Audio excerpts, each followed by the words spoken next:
One. Hello, everyone, and thank you for joining us live today.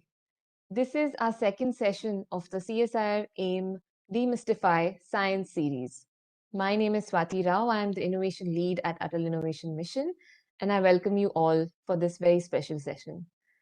In this series, the Demystify Science series, we will bring in experts from the science and innovation field, scientists, thought leaders to take up one topic each and demystify it for you.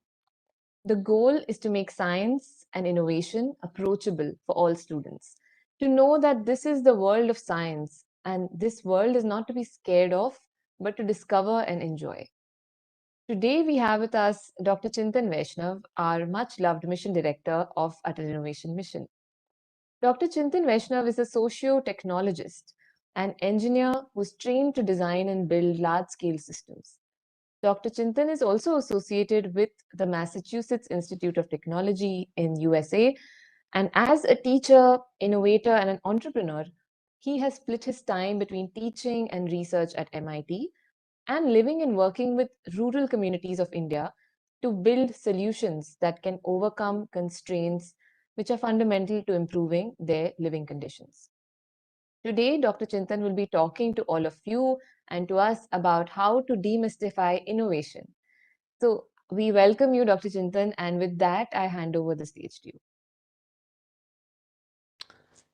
Thank you very much, Swati, and greetings everybody from Atal Innovation Mission. It's lovely to be with you.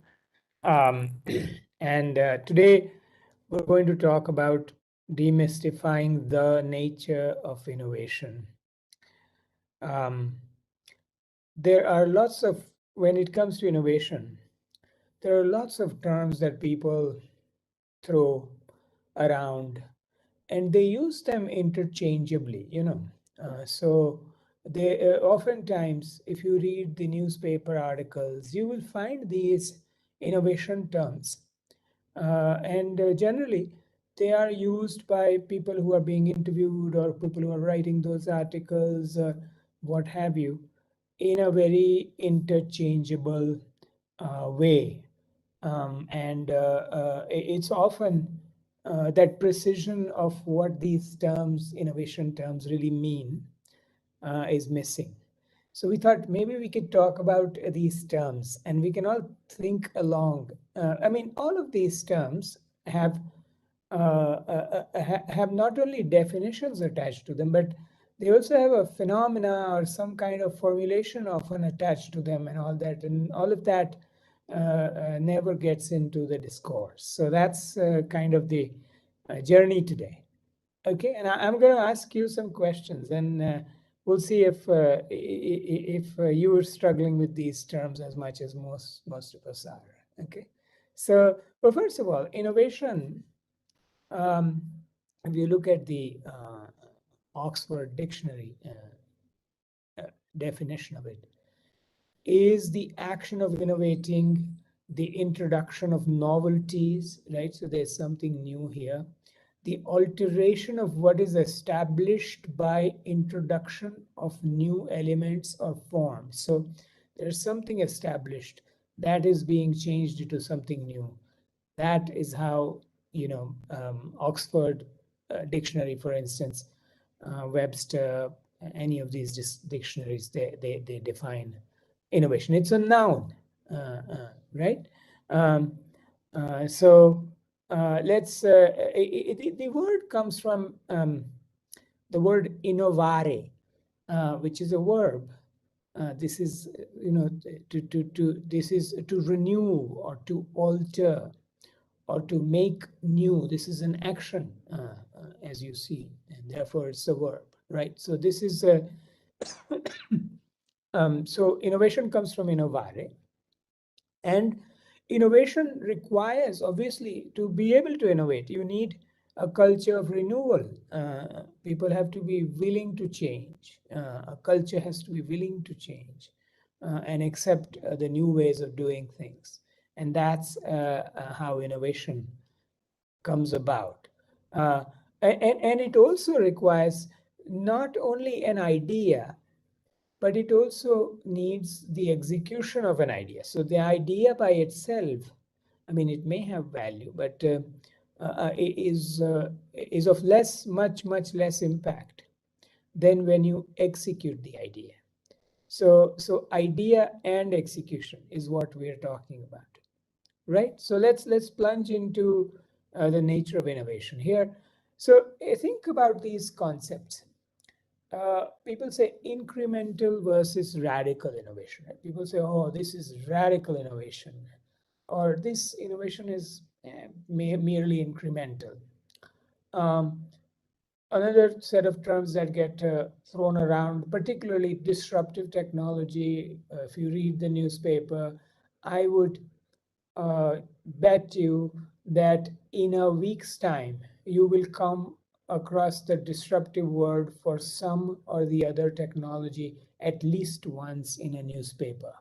So, disruptive and the opposite of disruptive, which doesn't get really used a lot, but it's sustaining. So, that's the second set of terms. Uh, Within disruption, there's also, again, people never unpack disruption, but there can be a technology disruption versus an industry disruption, right? So where the old technology is replaced by the new one, that's a technology disruption. Where the old industry is replaced by a new one, that's an industry disruption. So there's those terms to deal with. Um, a rather unknown term, probably, unless you are in the innovation field, is this idea of dominant design. So we'll do an exercise with dominant design as well.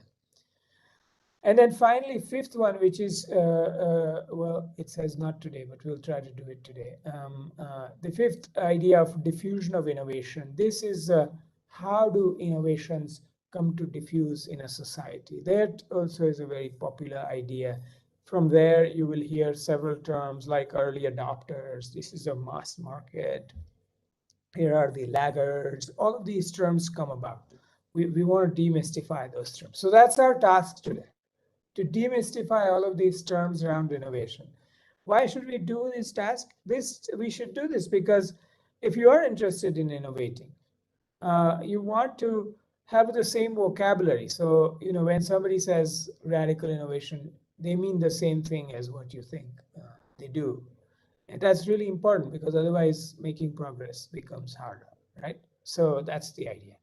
So let me ask you a question.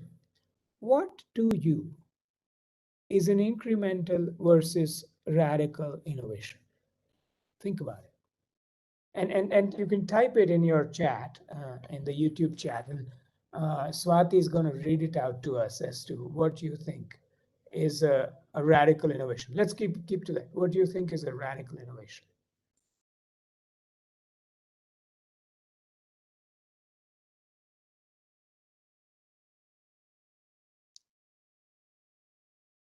And we'll let a few people write before we move forward.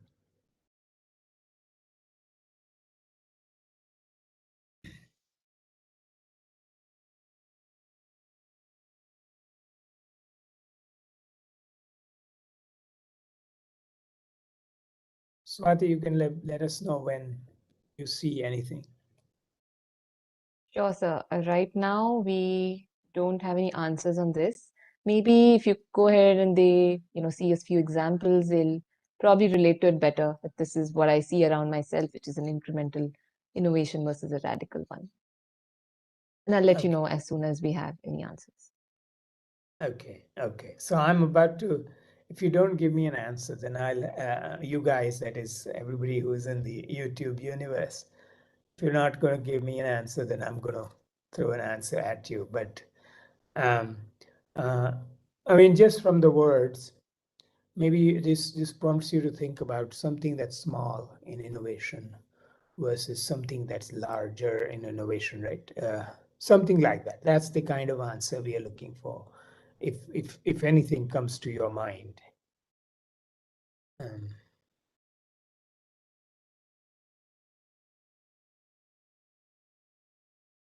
if it So we doesn't, have one okay. answer from Krishnan, was saying radical means groundbreaking and incremental means to make small changes to existing innovations. Okay, that's a great start. That's groundbreaking. We want to. That's a very nice word. And what is interesting is all of us have some innate sense of when something somebody tells you feels groundbreaking, right? You say, oh, well, this is really, foundational. This is big. People say all of that, right? So, so you're absolutely correct. I mean, it's something big.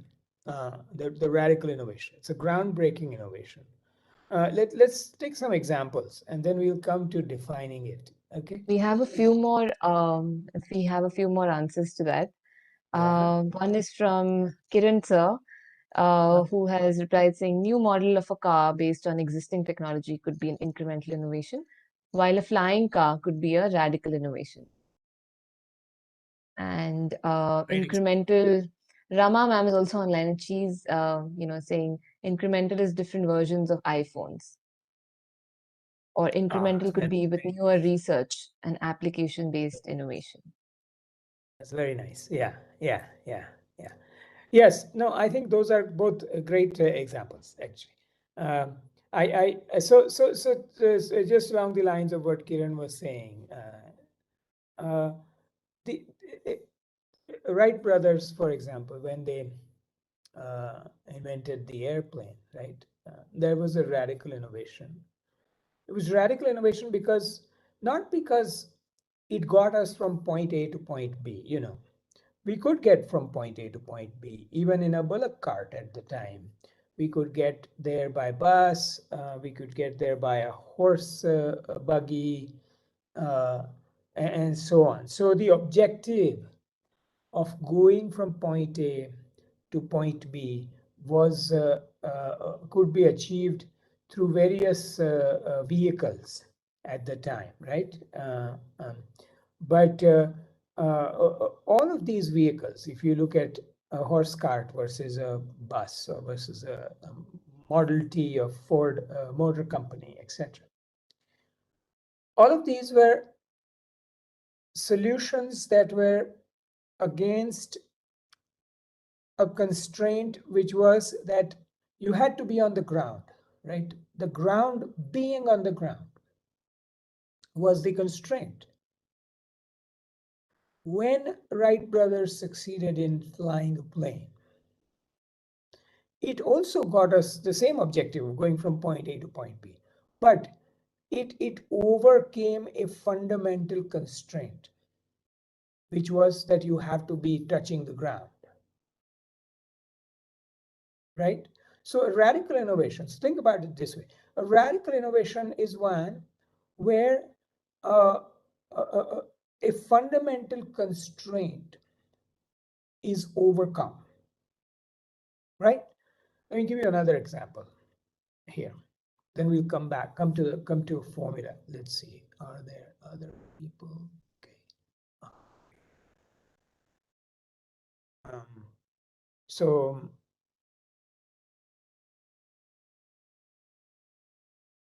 just give me 1 second. Somebody is incessantly calling, and I'll be with you in a.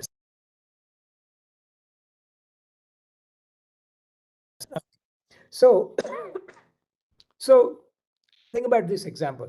When we started to make phone calls, uh, there we used to have these operator-based dashboards, like you see the women sitting in this picture. This is 1930s, where if I called Swati and we were in the same town, then the operator in between received my call on one of the lines, and then she knew which line is Swati's line, and they connected these two lines with a wire physically, and that's how I got connected to Swati. So this was a human operator making the interconnections between people, right? Oftentimes people give stories like they would even talk to you because most of the times they would be people in your town and they'll say that, hey, how are you doing today? Who do you want me to connect to, etc., etc.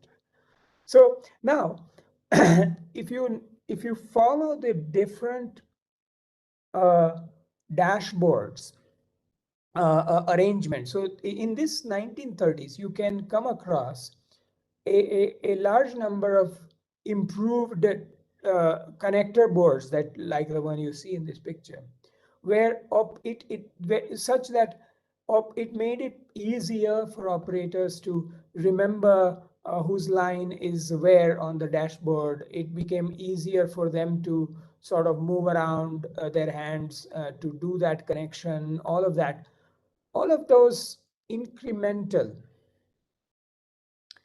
innovations of dashboard to improve the speed of interconnecting people by this operator were against a fundamental constraint, which was that there is a human operator in the middle. That's a fundamental constraint because a human operator minimally takes 1.8 seconds, no matter how adept they are, takes 1.8 seconds to connect two people, right? By connecting the wire. So if you wanted to go below 1.8 seconds, you had to either re-engineer the human being, which we couldn't, or you had to re-engineer the dashboard, the connector board, right? So um, then came along the electromechanical switches. These were like, there were these brushes to which all the different lines were connected on this side. And then there was a switch here that could just, when I called Swati, it would just move and it would connect to the right point, and then I would be connected to her. And that eliminated the human operator in the middle. Right now, we went by doing that, by overcoming that fundamental constraint, we went to less than a second of connecting people within less than a second, right? But uh, there was other problem. These were electromechanical switches, so there was sort of magnetized coils around them, and when they moved, they created arcs, like we see those arcs when somebody is doing welding, etc. You must have seen. So they created these arcs, and there was a limit to the speed of how fast you could move and connect the two contact points, because the arcs were mm, you didn't want the arcs to be very large and to catch fire and so on, right? So it was all against the fundamental constraint of managing that arc. Again, in 1950s, you see a number of electromechanical switches which were improving this condition, but it was all against that arc as a fundamental constraint, right? Now, then came along in the 70s the transistor. The transistor is a really tiny device. It's also a switching device. It's sort of, imagine that there's a table of transistors with lines coming in on one side and lines going out on and connecting on the other side. And then at the intersection of these lines are the transistors. And if when I called Swati, for instance, the appropriate transistor would flip and I will be connected to her. And then we began to go into milliseconds or even smaller, because the constraint of the arc was removed, right? Now, in today's world, we have moved even beyond that, and we have done optical signaling so that uh, even there's nothing to turn on or off. It's just to open the gates and connect optical signals. So in all the cases, here's what we're doing, right? We have an objective, some objective function. This is the engineering formula, okay? But it talks about the same thing that I just talked to you about. There's the objective function.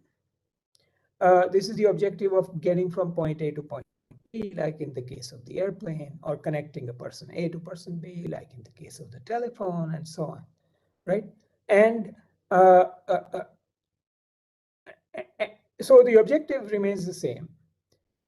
Then you have, for each set of incremental innovations, you have the input variables that you can sort of modify This is, the layout of the dashboard or the design of the electromechanical switches. But in each of those incarnations, it is subject to some fundamental constraint. And when we overcome that fundamental constraint, is when we do something radical. So now, when you do your innovation ideation and so on, you try to plot for yourself that can I identify the fundamental constraint? And typically these fundamental constraints are constraints of biology or physics or at times economics also. Sometimes the economics is so against you that is a fundamental constraint. Even though one can argue that that's a human made, it's not about the nature, but most of the times the fundamental constraint is in the nature, right? So you identify that fundamental constraint, and if you can come up with a solution that overcomes that constraint, then you have done something radical. Of course, it's hard, right? Otherwise, uh, airplanes could have been invented easily. So it's not an easy thing to do, but this is how one can think about incremental and radical.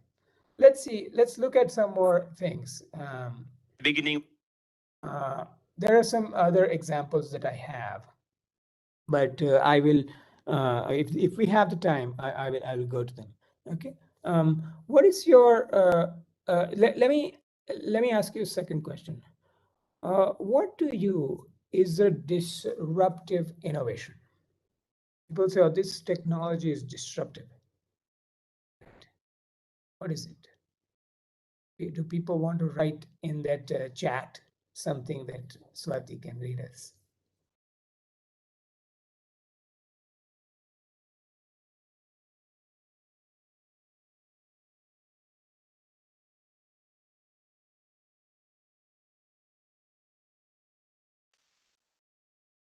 Still awaiting answers.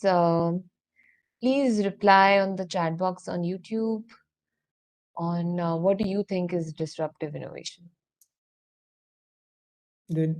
I've told this to our friends at Atal Innovation Mission that if you, in teaching, there is a rule that if you can wait for 45 seconds, somebody or the other will respond. So I'm going to wait for it.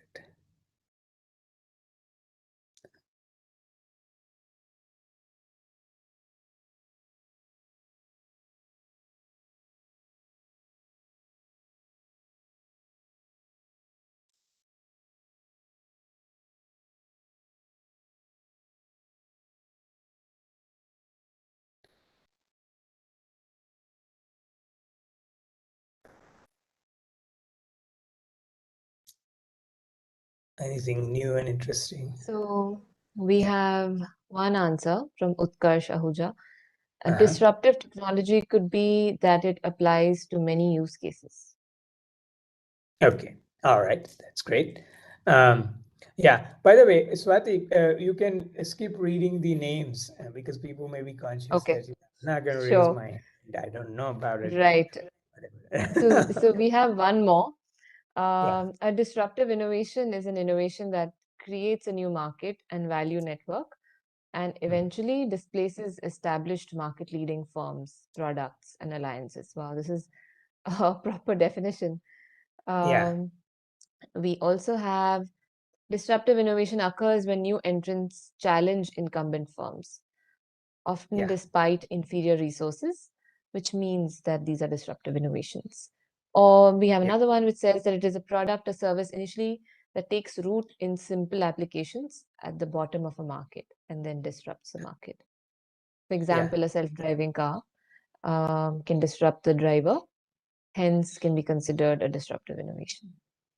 Yeah. Yeah. Okay. That's fantastic. That's fantastic. And I think some of them are actually the innovation and entrepreneurship, innovation and organization uh, definitions from the literature. So let's and I'm going to say something similar, but I'm going to say with an example and give you one way to think about the most popular way this term, the most well, this term was coined, the way it was coined and then we can talk about a few other things. So let's see. So this term was coined by Professor Clay Christensen, who passed away a few years ago, I think 4 years ago, 3 years ago, I don't remember. But Clay was an incredible individual, very perceptive, but also somebody. If you ever get a chance, I invite you to listen to his interview on National Public Radio. It's all online. But somebody who identified a very fundamental pattern that not only affects firms, although he was studying firms, but once you understand this pattern, you will appreciate that this can apply to even individuals, it can apply to even nations, it can apply to cities, and so on. So, uh, the definition was that a sustaining uh, innovation is one that maintains the established uh, trajectories of a product or a service. The disruptive innovation is one which redefines the trajectory of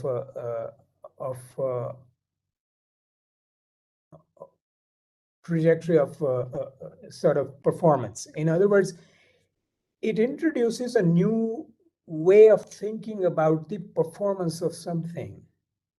So think about uh, and typically what Clay's observation was that here what happens is that where there's somebody used the incumbent and entrant firm. So incumbent is the firm, is the companies or the set of companies who currently control the market, right?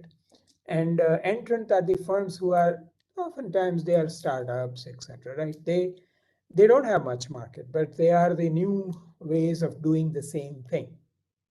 So think about a telephone. I was using a telephone example before, so let me continue with that. There's a firm, a landline telephone, right? We used to have BSNL, was the main landline provider. When a firm has when a firm has higher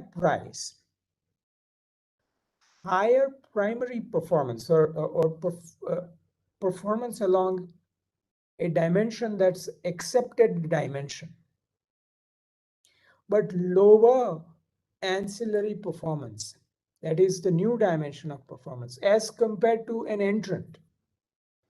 Under this condition, a financially strong, customer sensitive, technologically deep, and rationally managed organization may fail to adopt critical new technology or enter important markets, and it may die. So here think about again landline phones. In the United States, it was AT&T. Here we had BSNL versus Skype in its early days. Today you can call it WhatsApp calls. It's the same thing. But in each case, the landline has a higher price. So Skype or WhatsApp is free. So it has a higher price than the entrant.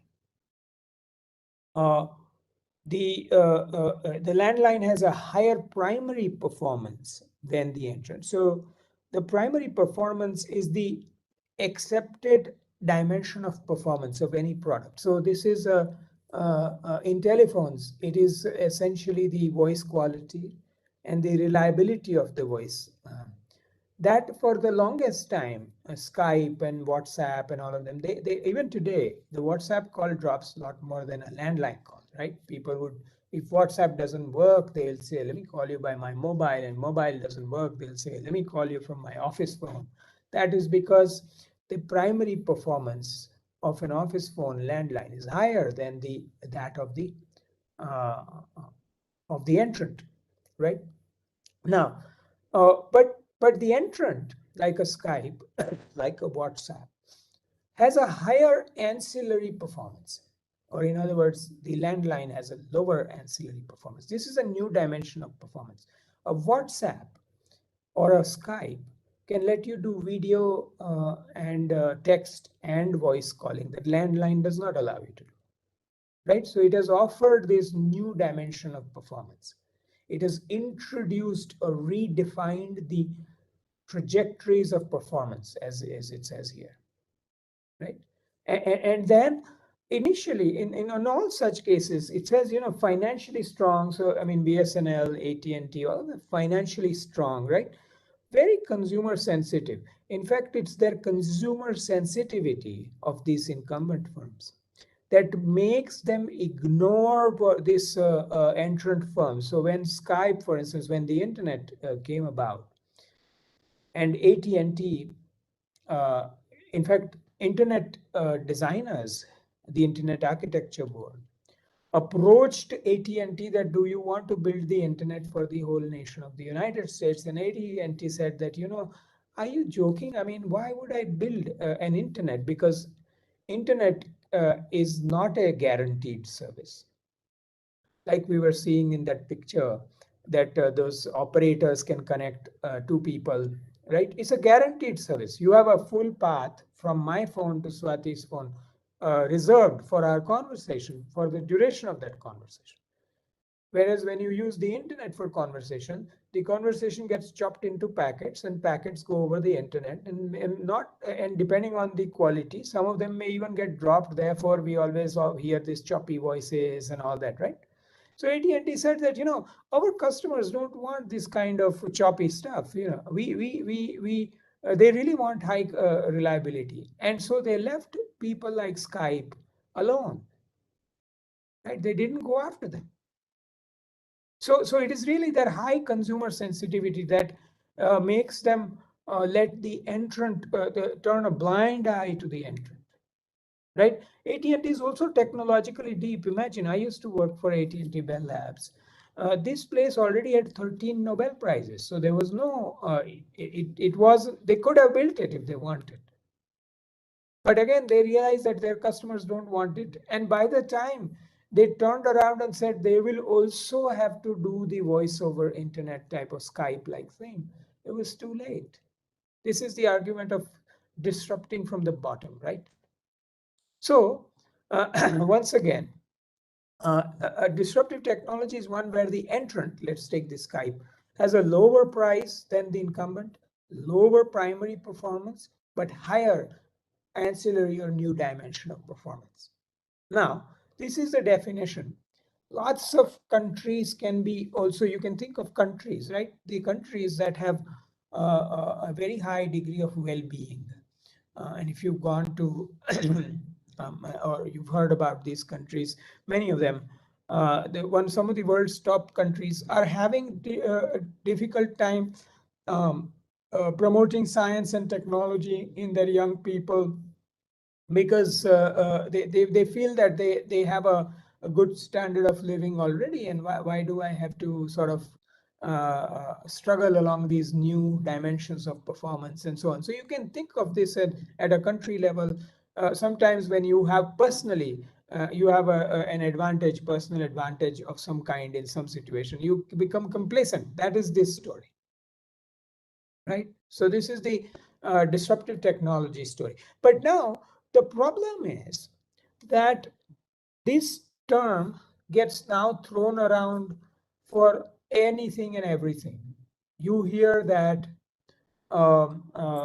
people call, if you read the newspaper, you do disruptive technology, you do a search online on Times of India or your favorite newspaper, you will hear several people calling several different technology disruptive, because now everybody calls everything disruptive. So I did one exercise some years ago when I was just looking through New York Times, and I was seeing, okay, which all technologies come to be called as disruptive? And I saw a long list. And every year there would be organic LEDs in 1999, nanoscience in chip manufacturing, open source software, online bookstores, internet advertising, digital photography, gigabit internet, online investment firms, online journals. Think about it, this is 2000. We're talking about 2021 right now. Wi-Fi mesh networks disrupting the telephone networks, Segway scooters, Wi-Fi mesh networks, again, alternative energy, peer-to-peer providers. Each of them have some industry connection. They are all in some or the other industry. This is the government's linkage of this technology to that industry on the right hand side. You keep going. 2005, online shopping, online book content, online commodity features exchange, YouTube for political advertising, YouTube for video content distribution, paint firm, and advertising using social networks. So and people used to joke about this, that for instance, Bill Gates uh, uh, said that he complained at one point around this time in year 2000 that everyone at Microsoft pitching a new project invokes the notion of innovator's dilemma. That is Clay Christensen's book. Gates says disruptive technology is a required slide in every funding presentation. So he said that, everybody's calling everything disruptive. How do I know whether this is disruptive or not, right? So, and this continues, by the way. I mean, it's a very popular concept, so people use it without any particular definitional grounding to it. But so once again, if we look at this idea of entrant and incumbent that we already talked about. Now, in that list that I was just sharing with you, if you take a few examples, take examples of communications, because communications moves fast, those markets, so it's easier to see the change. So let's take three examples. Open source software as compared to uh, Microsoft Windows type of software. Wi-Fi mesh network. This is a network that locally creates, it's a local network created through different points, as opposed to a cellular network that we use for our mobile phone. And peer-to-peer services, as opposed to other types of services, that is peer-to-peer is, Skype and AT&T, I mean Skype and WhatsApp and so on, right?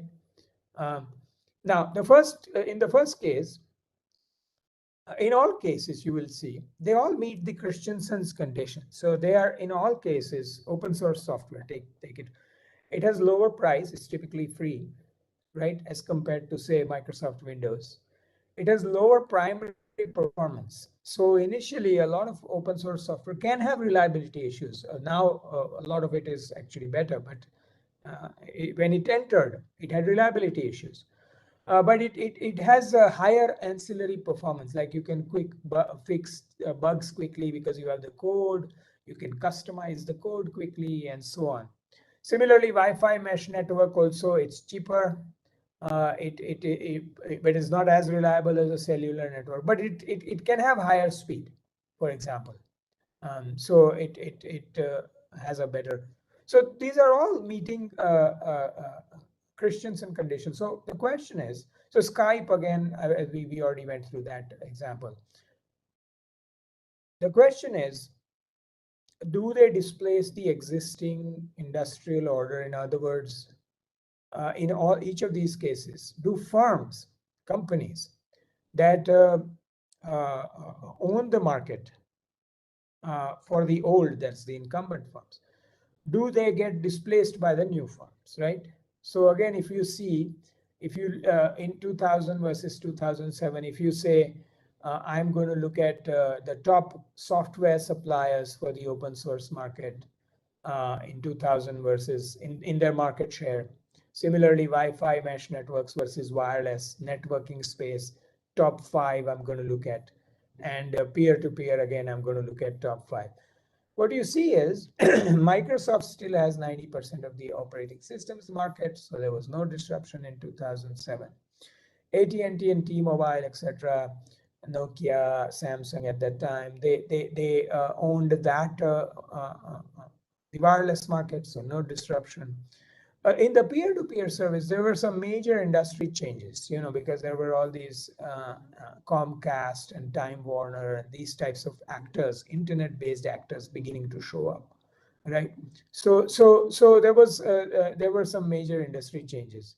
So not the point is, not everything that is proclaimed as disruptive goes on to disrupt. Okay, I've taken you through a major deep dive into disruption. Now, so there are really three distinct outcomes. There can be disruption, there can be the coexistence of the old and the new, right?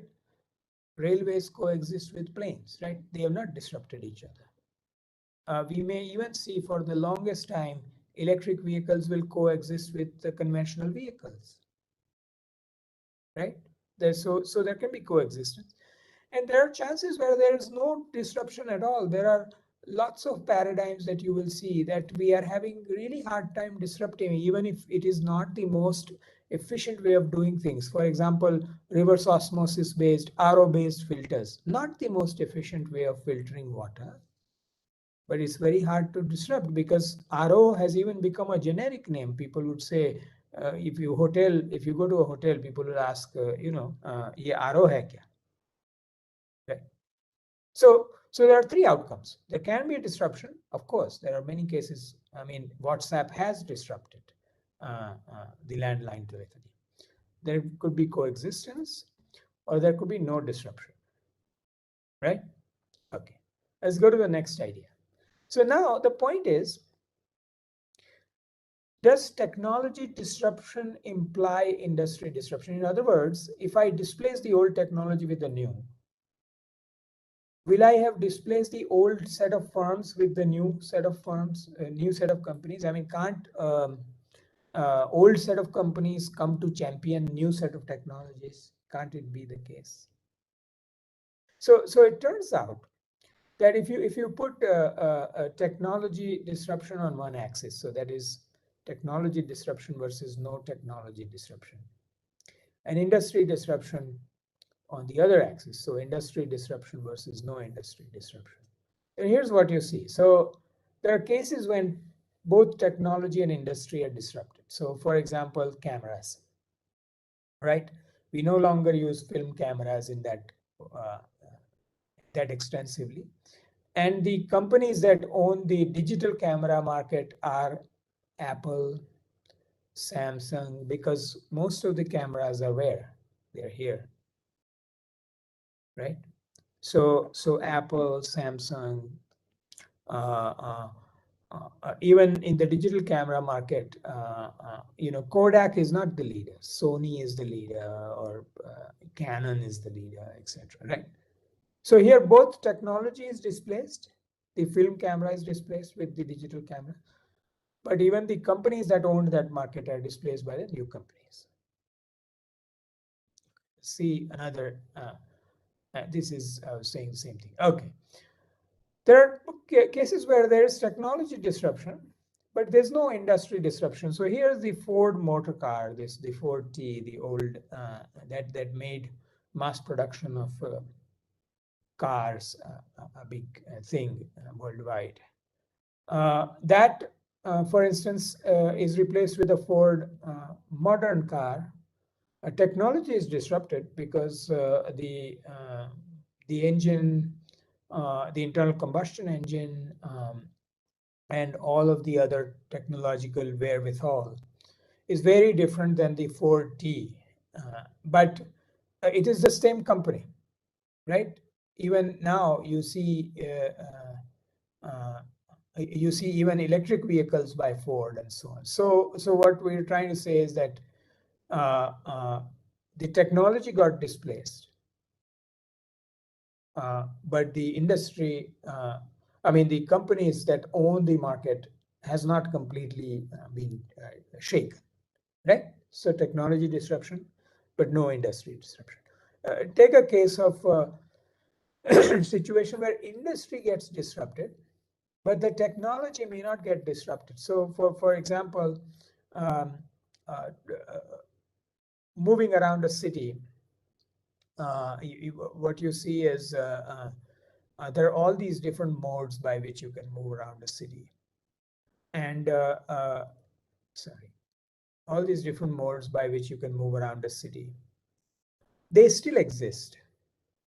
But but the industry is getting disrupted because something like an Uber or an Ola is coming and aggregating all of these people, right? So the ride sharing market is now with somebody else. So there is an industry disruption, even though the technology underneath is the same. Of course, there's the mobile phone that has, they've combined the mobile phone and, being able to work with the drivers and so on. But the vehicle technology hasn't changed, and still the industry structure is disrupted, right? Now let's take the final example. No technology disruption or industry disruption, as I was saying, Windows continues to dominate the operating systems market. Even for servers, etc. There's a lot of Windows as a market that you see. So anyway, so technology disruption, in other words, there are four different possibilities, right? So it's not the same as industry disruption. Now let's come to a fun exercise. We have about we are at 45 minutes. Swati, how much time we have? So we have time till 5, so another 10-15 minutes. Okay, okay. All right. So here I want you to do an exercise with me. First, I want you to close your eyes. Okay, we will open eyes in a few seconds, so please don't worry. Close your eyes, and I want you to imagine a few things. Okay, ready? Uh, so, can you picture in your head the following things? First, a light bulb. Picture in your head a light bulb.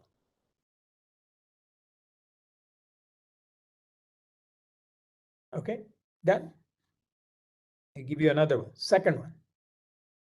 Picture in your head an automobile.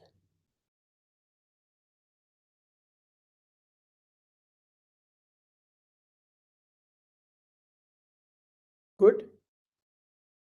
Third, picture in your head a music playing device.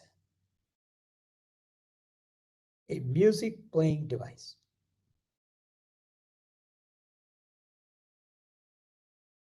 Okay. Now picture in your head the final, fourth and final. Picture that you are watching a movie on a screen. Okay, you watching a movie on a screen. Okay, done? All right. Okay. I now want to ask you some questions. Think about it. How many people, and you can write in the YouTube if you'd like, how many people assumed something different than this a light bulb like that I'm showing here? I mean, something, a shape of a light bulb that I'm showing. Minor variations don't matter, but any major variations, I mean, did you, how many people thought something other than this?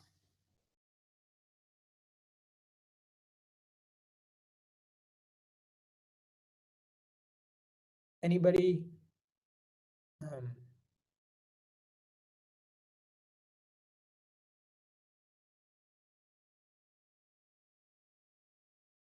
Just waiting if there are any comments on YouTube.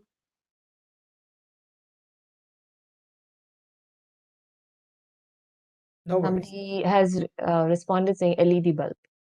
LED, yes, this is a classic answer. Yes, so now people are beginning to imagine an LED bulb, typically even yeah, but by and large, most people thought of a bulb as something like this, right? Okay. How about an automobile? How many people who thought of an automobile other than something like this, which is a box and a few doors and four wheels, and that can run on a street?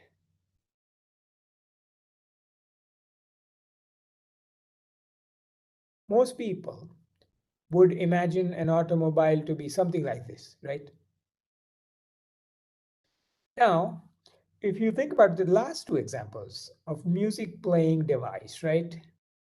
uh, you would find that if it's a large enough crowd, then some people will think of a boombox like this. Some will think of a music player system like this with speakers and subwoofers and all of that, right? Some will say, "Oh, I'm talking about iPod or even their phone with earphones." So in other words, uh, there begins to be a range of different people, different ages, different experiences, thinking of music playing device as something different than the other people, right? It gets even more dispersed when you say watching a movie on a screen. Some people think of this. This is the movie theater. Some think of a TV. Some think of a computer. They're watching a film. Some think of an iPad. Some think of a phone, and so on. And so what has happened is that in the first two examples, there is a dominant design. It is a shape and form of something that you will not be able to violate if you most people when you produce such a product will think of only something like that, right? The light bulb or the automobile. A very different looking automobile will have a difficult, you will have difficult time to sell. So in other words, the dominant design is a specific path along with industries along an industry's design hierarchy, which establishes dominance among competing design paths. So different people were trying different things, but now when you talk of a certain thing, it is really exactly only this. Most people think of it as a certain dominant design, right? It has gone through a lot of variation and selection. It has come from experimentation, and it may even have reduced the performance requirements because these are the dominant design that we arrive at are not necessarily the best designs, but they are the most accepted designs, right? And it may not be it's hard to predetermine what the dominant design will be when it hasn't come about. So in the case of the video watch viewing experience, we don't know in 10-20 years what will be the dominant way of watching videos, right? Because it is changing dramatically. Just 1 minute, somebody is incessantly calling.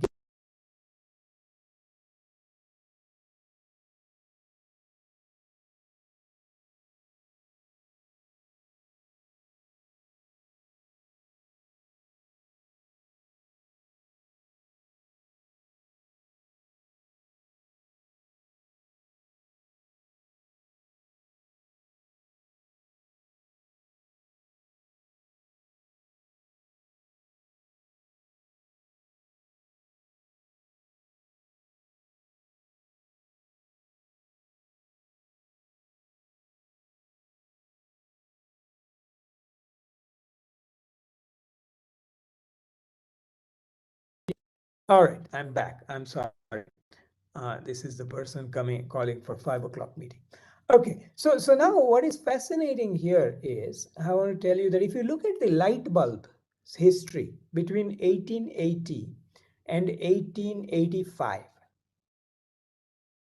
then even the light bulb experienced the emergence of a dominant design. This is 1880 to 1896. It used to be like there were light bulbs like this, like this, like this.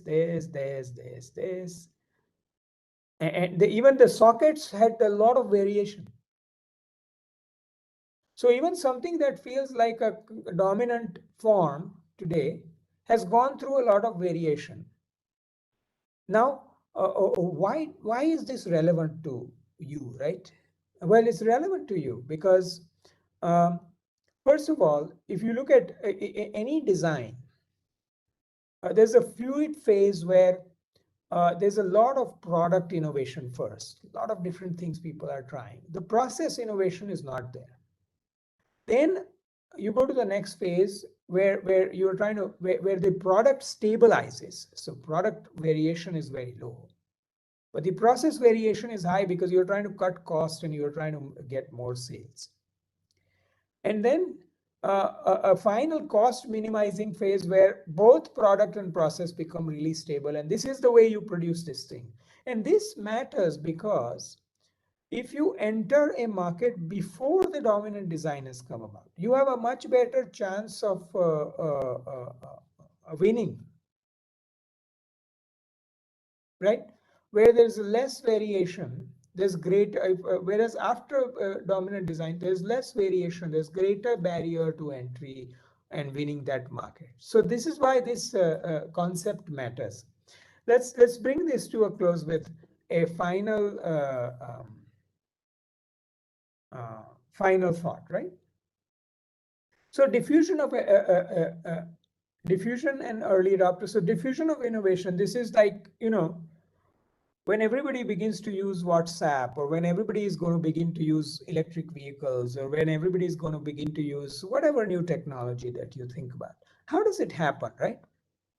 And what is really fascinating, which somebody named Everett Rogers found, was that if you put a percentage market share of a technology on the y-axis, this is going from 0 to 100, and you put the time on the x-axis, then what you see is that you see this S curve here going up, where there are initially only innovators are using the technology. Most of them who don't mind the risk. Think about Wright brothers; they don't mind crashing.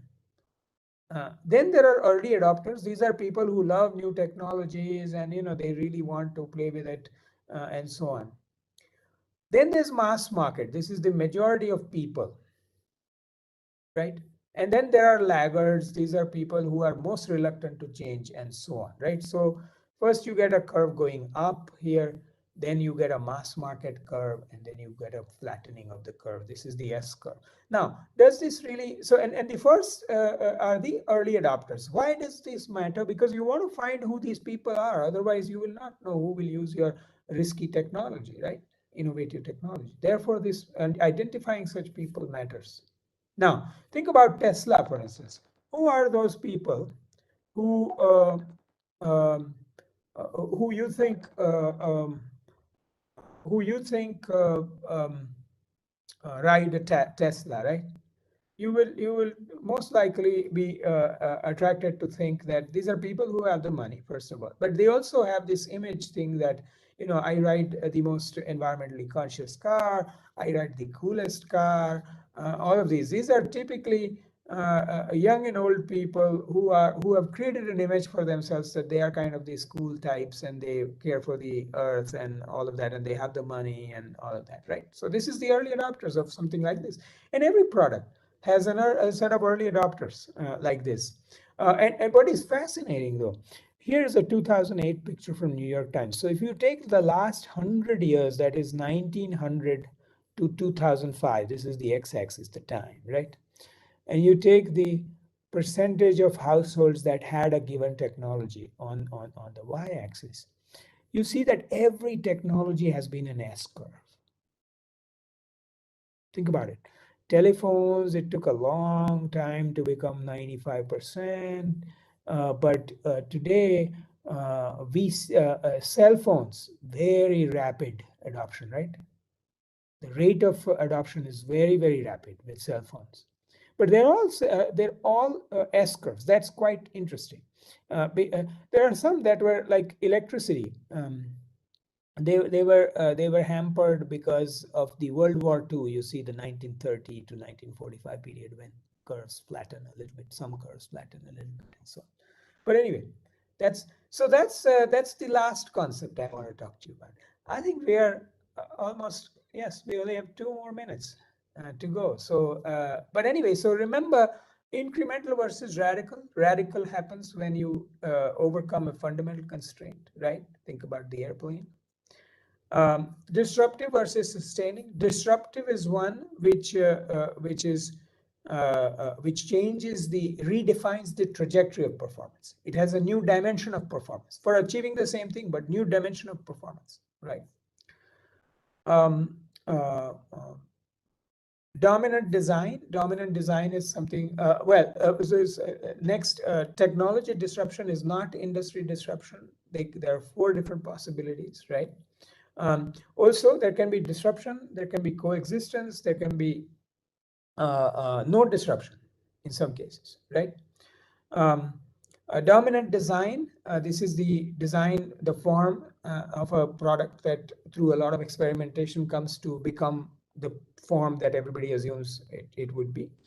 And technology adoptions are S curves, and what matters are the early adopters when you are an innovator. So that's the end.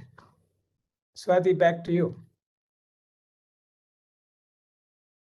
Thank you so much for that very simple yet effective deep dive into innovation.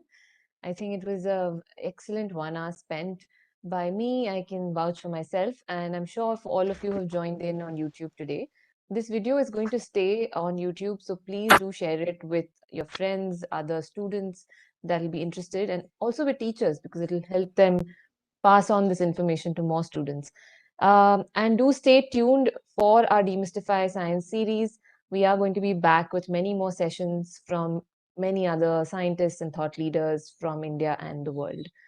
Thank you for joining and have a great evening.